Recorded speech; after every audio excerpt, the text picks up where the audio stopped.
Kaixo, Marijo Ezeizabarrena naiz, EHUko irakasle eta ikertzailea.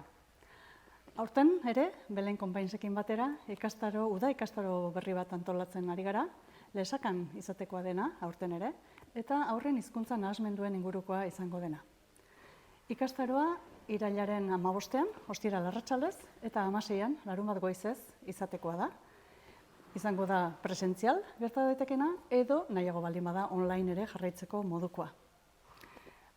Aurten izgai izango ditugun nahasmenduen artean, 3 izango dira aipagai, bata tel, bestea tea eta bestea entzumen urritasuna.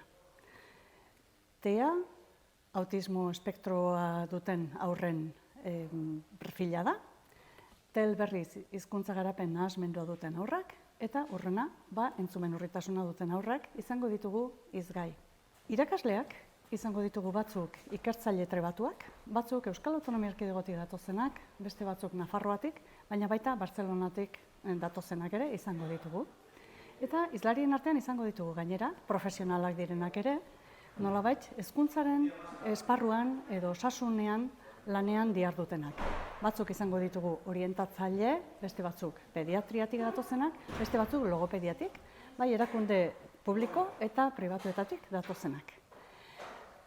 Hoxe esanik, konbidatu nahi zaituztet, gure ikastarora etortzera, esan bezala, nahi baldin baduzue bertan, eztabaida zuzena izateko moduan izango dugulako, eta nahi baldin baduzue online. Oso pozik izango gara zuen ekarpenekin, eta prest zuen iritzi eta zuen berri jakiteko. Nahi duzuen arte.